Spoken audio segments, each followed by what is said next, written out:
radical idea. Imagine doubling the federal minimum wage. I can't do this! No way! Rich kids, they deserve to get a free education.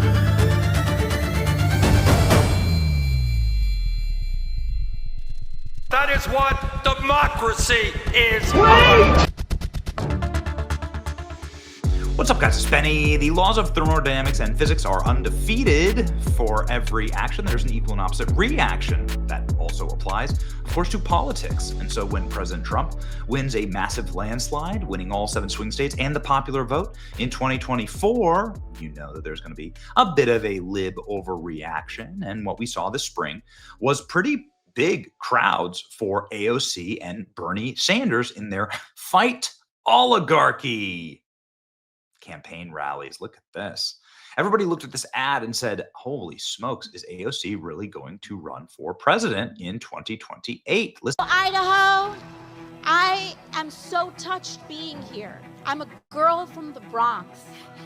To be welcomed here in this state, all of us together, seeing our common cause, this is what this country is all about. Don't let them trick us into thinking we are enemies. Don't let them trick us into thinking we can be. So everyone looked at this. You know, you look at scenes like this, and you're like, well, wait a second. That's a campaign ad right there. I mean, this is like a 2028 announcement right here. And also, everybody who's just being honest, ourselves included, we're like, all right, you know, it's definitely a big crowd. You're definitely filling I don't know, some high school or college stadium there with people. Maybe they're all paid for, kind of like the Kamala Harris rallies. You know, we know it was the same 5,000 people at every Kamala Harris rally. They tracked the cell phone. People were tracking AOC, by the way, while she was on her way flying either first class and $5,000 tickets or flying on a very expensive $20 million private jet to the Fight Oligarchy campaign rallies. And we got 2 very interesting updates on this. One, the magic is gone. We can show you here that this is the latest Bernie Sanders anti-oligarchy rally. This was in Texas. It was in Fort Worth. And it's really embarrassing. And you might say, Benny, how dare you? You know, this definitely looks like nobody's up on stage yet. Well, let me show you what it looks like an hour into the event. Bernie rally, very empty, very white, very old. Here we go. This is an empty seats at the Bernie rally. This is while the event is ongoing. 1 hour into the Bernie rally.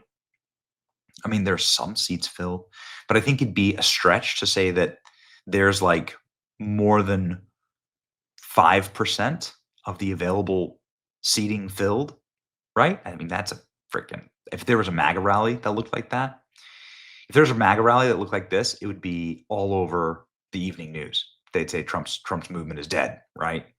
This is while the event is ongoing right here.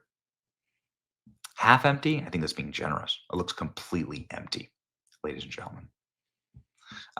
You can see here, right there, there's a photo of the arena. There's a reporter, by the way, on the ground about an hour in, he says.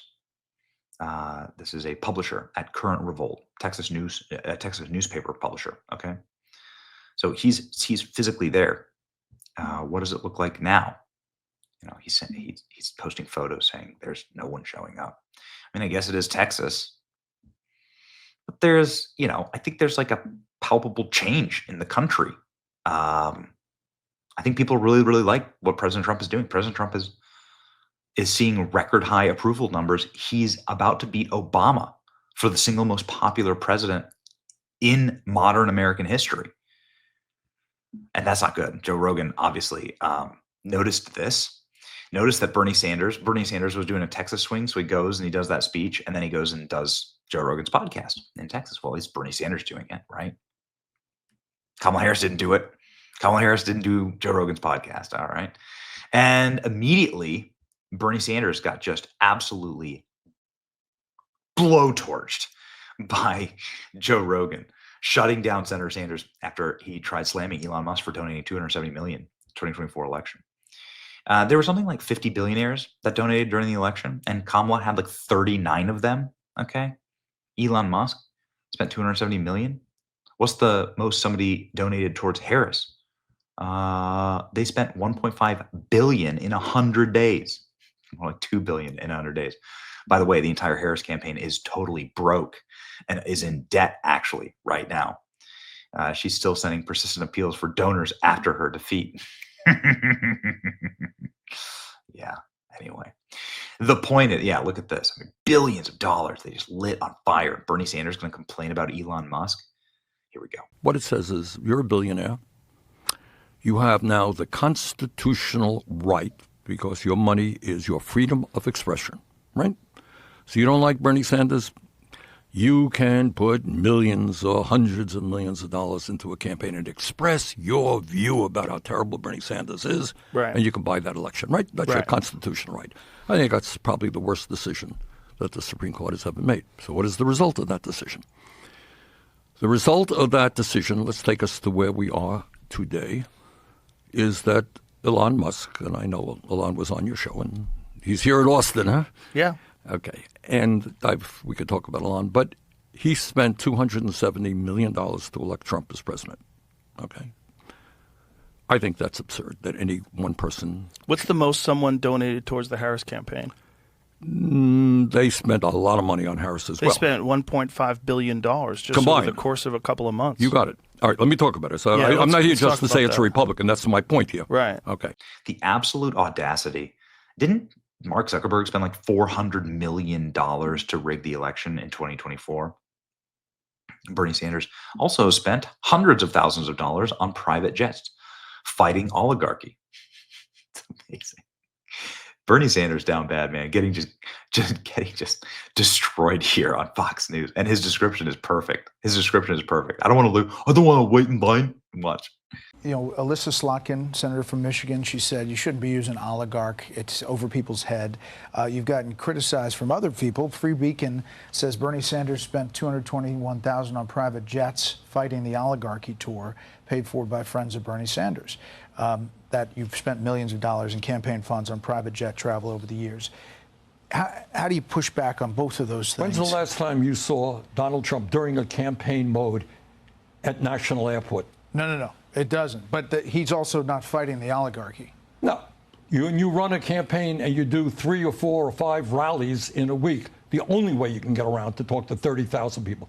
Think I'm going to be sitting on a waiting line at United waiting, 30,000 people are waiting? That's the only way you can get around. No apologies for that. That's what campaign travel is about. We've done it in the past. We're going to do it in the future. And you think that this is hitting a mark? You think it's scratching the itch that voters want to hear from? I think at a time when the people on top are doing phenomenally well, when seniors, working class people are struggling, people want to hear action to stand up to the people who have the wealth and the power and create an economy that works for all of us, not just the people on top. Well, Senator Sanders, I appreciate you coming on, talking about the issues, and we'll have you back. Thank you very much, Brett. Thank you. Up next, a major... What a world that we're living in, where old, dusty, dirty communist Bernie Sanders goes on to Joe Rogan's show. Joe Rogan, a guy who said he was a Bernie Sanders supporter. He liked Bernie Sanders. He was going to vote for Bernie Sanders, right? It was just a few years ago he was going to vote for Bernie Sanders. And then just gets decimated. And then a series of topics, right? Everything from climate change, right, to the current state of the nation. Like Joe Rogan just goes in scorched earth. So empty rallies getting destroyed on Rogan. Boys, I think we're back. Here we go. I think the climate change issue is very complicated. And I think, did you see the Washington Post piece that they wrote where they did this long-term view? First of all, the reality is that the Earth's temperature has never been static, right? We could both agree on that. It's always been up and down. There's been ice ages and heat waves. And then the Washington Post looked at it. What was the time period that they looked at? That essentially they found that we're in a cooling period. That the Earth over the past X amount of years, and this was like a very inconvenient discovery, but they had to report the data, and kudos to them for doing that. Scientists have captured the Earth's climate change over the last 485 million years. Here's a surprising place we stand now. So look at the far end of that graph, and you see we're in a cooling period. Well, I'm not sure. I didn't read that article, but Yeah. the scientists who are out there, I think. I know, but there's a lot of money involved in that too, Bernie. That's part of the problem. There's a lot of money involved in this whole climate change emergency issue, and there's a lot of control, and that's a big part of this problem.